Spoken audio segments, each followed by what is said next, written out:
because I'm challenged reading the story in English for the first time. So I need your help. Yay! I'd like to ask you to be active listeners and support my presentation. Let me sit on the chair. Interesting. This time I'll read the story. The story I'm going to read was written by a young American woman who lost her husband suddenly. Oh no. She's not a professional writer, but she sent a story to the radio program hosted by Paul Auster, a well-known American novelist, one of my favorite authors. And her story was chosen as one of the best stories of the program, and I could read her story in this book called National Story Project, edited by Paul Auster. Before reading, I'd like to explain the outline of the story because there are a lot of unfamiliar vocabularies, and I'm not sure if my reading is good enough to convey the message to you. The story is about her life and what happened to her after her husband died. The title is I Didn't Know.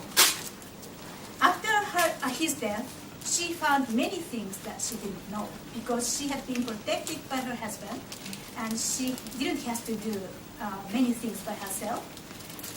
But now, without him, she has to do everything by herself and she has to raise her 8-year-old boy alone.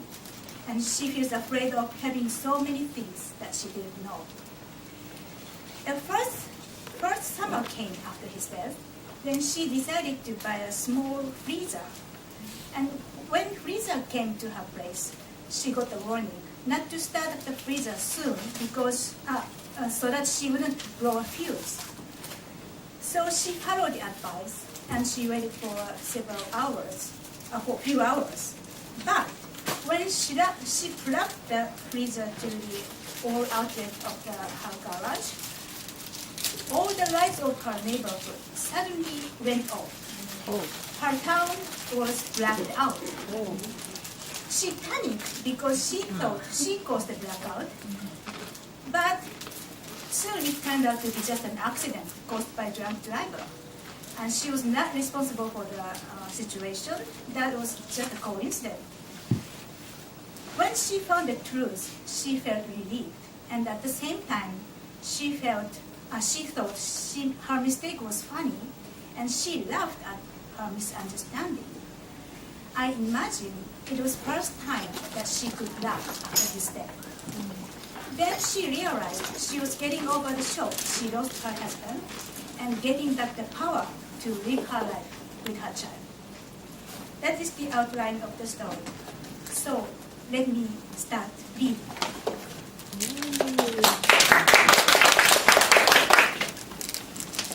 I Didn't Know by Linda Marie Middleton of Wisconsin. My husband died suddenly at the age of 34. The next year was filled with sadness. Being alone frightened me, and I felt hopelessly insecure about my ability to raise my 8-year-old son without a father. It was also the year of I didn't know. The bank gave the service charge on checking accounts that went below $500. I didn't know. My life insurance was term and not annuity. I didn't know. Groceries were expensive. I didn't know.